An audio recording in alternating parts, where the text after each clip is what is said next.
Welcome to She is Resilient, a podcast for women on their healing journeys who are ready to start living their most authentic and empowered lives outside of survival mode. I'm your host, Tatiana, trauma and somatic therapist, as well as a holistic coach, and I'm on a mission to help more women heal their nervous systems. Each week, me and my guests are going to get real and vulnerable about the experiences that led us to becoming the empowered and resilient women we are today. You'll leave this podcast with the skills, knowledge, and inspiration to start creating the life you deserve. Because if another woman can do it, so can you.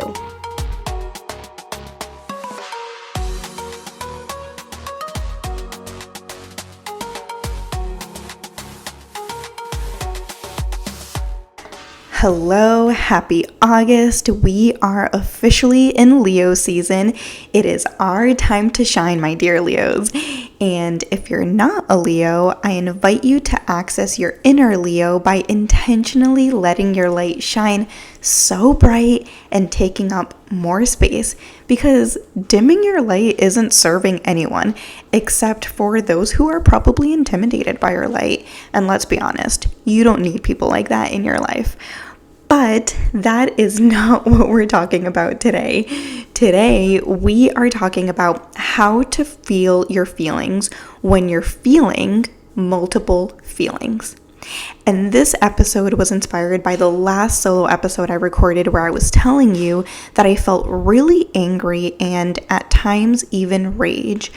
But at the same time, it wasn't consuming my entire life. I was able to feel anger and rage, but also experience calmness, happiness, gratitude, and other emotions. And I think oftentimes we think that feelings are all or nothing, right? Black or white. If you're feeling angry, how could you possibly feel happy? But like I said in the last episode, this is the beauty of healing your nervous system. When you heal your nervous system, you can feel all of your emotions without your emotions taking over your entire body or day or life. I used to think that if I had a particular thought or feeling one moment, that was it. I couldn't change my mind, or people would think that I was fake, or I was pretending, or that I was lying. And it really put me in this box. And this box was so suffocating because I couldn't be free to fully show up the way that I wanted to. Like, if someone had a certain perception of me, I felt like I had to live up to their expectations, which was clearly my people-pleasing tendencies that were coming up. And it wasn't until I started healing my nervous system through somatic experiencing that I was able to fully understand and embody that multiple things can exist at once, and it does not have to be one or the other. Multiple emotions can exist at once, and multiple truths can exist at once. So even like when I think about my childhood, I can know and understand that my parents truly love me and did the best that they could.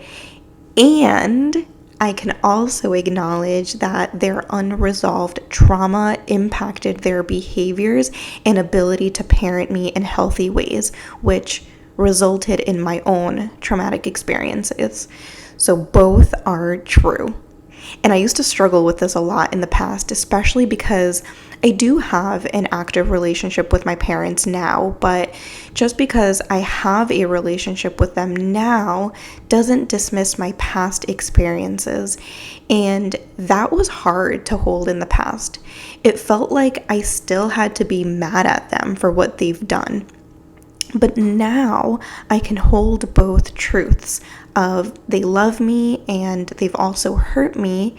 And by holding both truths, I can make a conscious decision of how I want to interact with them.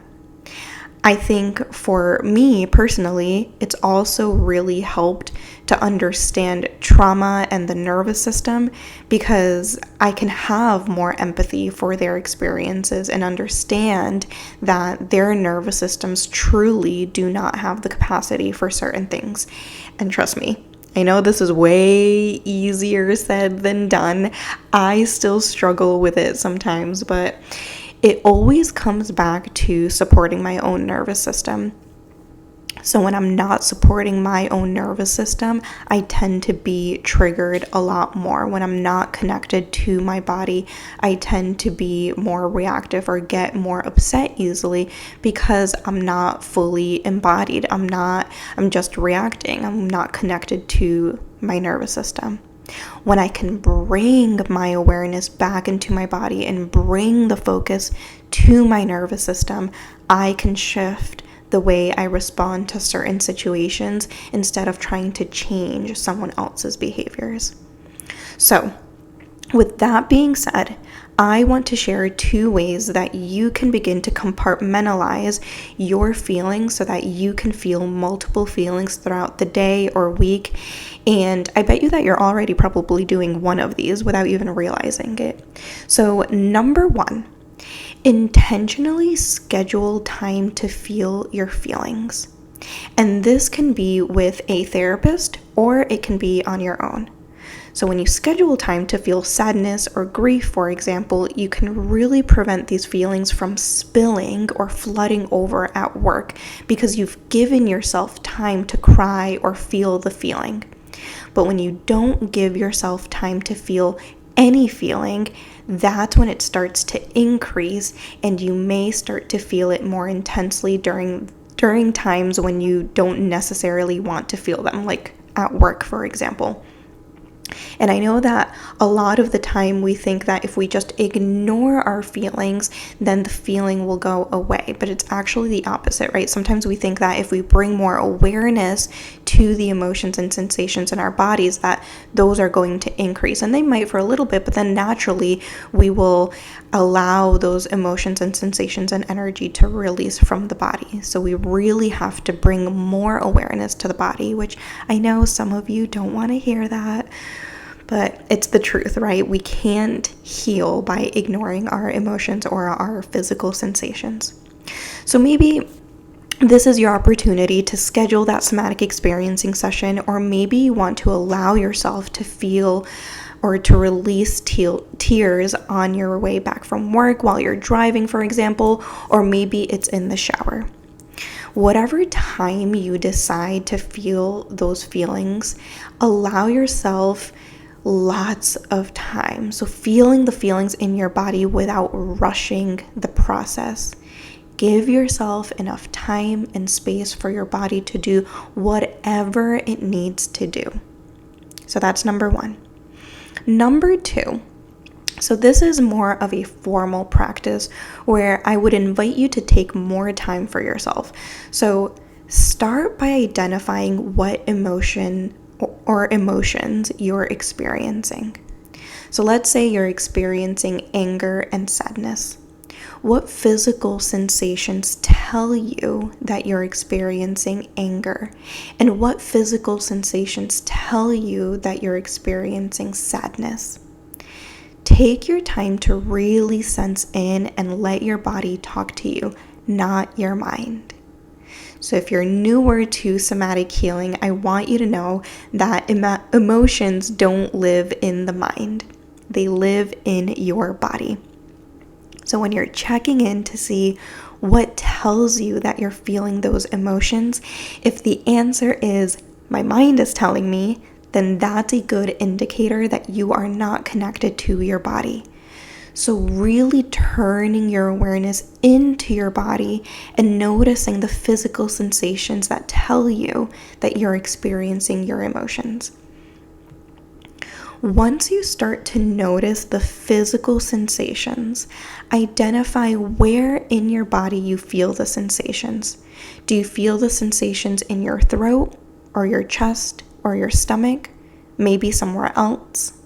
So again, sticking with the example of anger and sadness, maybe anger lives in the chest and sadness lives in the stomach. And again, this is just an example, so everyone is going to experience emotions in different parts of the body. So when you identify where in your body you're experiencing the emotions, allow yourself to go back and forth between your chest and your stomach. So the anger and the sadness. And maybe it's not anger and sadness. Maybe it's anger and gratitude. Maybe it's sadness and gratitude, or sadness and happiness, right? Whatever it is, identifying where in your body those emotions live, what physical sensations tell you that you're experiencing those emotions, and very, very slowly going back and forth between those emotions. Take your time with this.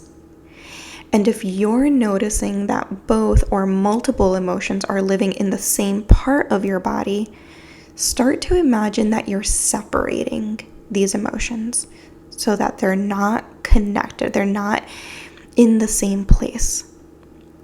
Imagine that you're untangling them or breaking them apart. However you want to imagine it, give each emotion a home in your body. Once each emotion has a home in your body, once you've separated those emotions and they don't live in the same place, begin to go back and forth between those parts of your body, nice and slow. So giving this plenty of time and space, and then just notice what that's like for you. This is something that I do with my somatic experiencing clients all the time, and it's a great way to learn how to be with multiple emotions at once without getting overwhelmed. Now, if you try this exercise and you do start to feel overwhelmed, I invite you to pause what you're doing and start to orient to your surroundings, taking in your space and not trying to do this exercise again without support, because we don't want to risk re-traumatizing your nervous system.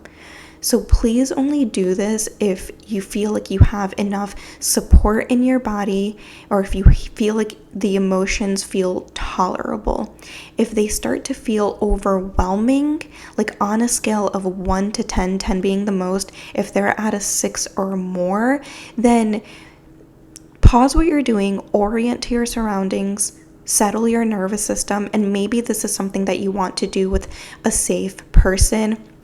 Maybe it's someone that you really trust, a friend or a family member, or maybe it's your therapist, or if you need additional support, booking a somatic experiencing session with me, because we definitely do not want to risk re-traumatizing your nervous system. So I always tell my clients, if you, on a scale of 1 to 10, 10 being the most, if you feel like your emotions are at a 5 or lower, then feel them, sit with them, track the physical sensations in your body. If you feel like your emotions or sensations are at a 6 or higher, then that's when you want to practice somatic tools, because we don't want to overwhelm the body. This shouldn't feel so overwhelming that you're outside of your window of tolerance. But we also don't want to practice a somatic tool every single time we feel discomfort. We want to build resiliency in the nervous system, and we do that by building the capacity to be with discomfort in very tiny doses. So again, if it's a 5 or below on a scale of 1 to 10, 10 being the most intense and overwhelming. If you're at a 5 or below, feel the feelings, sit with the sensations, track it in your nervous system, track it in your body.